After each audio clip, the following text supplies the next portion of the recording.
মাছ খেতে পছন্দ করি, তাই তো জামাই যখনই ভালো মাছ পায় তখনই মাছ নিয়ে আসে।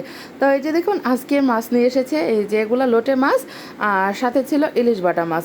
তো সবাই কেমন আছেন? আসসালামু আলাইকুম। আমার ভিডিওটা কে কোথা থেকে দেখছেন অবশ্যই কমেন্ট করে জানাবেন। আর আমার ভিডিওটা আপনাদের কেমন লাগে সেটাও কিন্তু মানে বলতে ভুল করবেন না।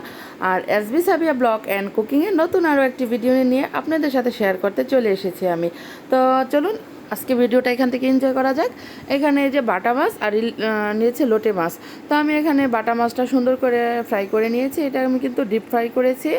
আর সাথে ছিল নাগামরিচ, আর তো কোনো কথাই হবে না। সাথে ছিল লাল, এটা মেবি হেসি শাক অথবা এলাঞ্চা শাক, মানে আমাদের এখানে আমরা হেঁচে শাক বলি ওইটা। আর সাথে এখানে করেছে রুই মাছ বেগুন দিয়ে, এটা মা রান্না করেছে, কারণ আজকে আমি অনেক বিজি ছিলাম, আমি রান্না করতে পারিনি। এই রান্নাটা মা করেছে, শাকটাও মা রান্না করেছে। আর সাথে কিন্তু কাঁঠাল বিচি ভর্তা। তো আজকে আমার হঠাৎ অনেক কাঁঠাল বিচির ভর্তা খেতে ইচ্ছে করছে, তো এটা বকুলি আন্টি বানিয়েছে কাঁঠাল বিচির ভর্তাটা।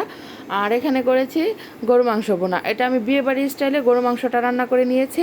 মানে এটা তো আপনাদের দেখাই নেই। সবাই ভালো থাকবেন।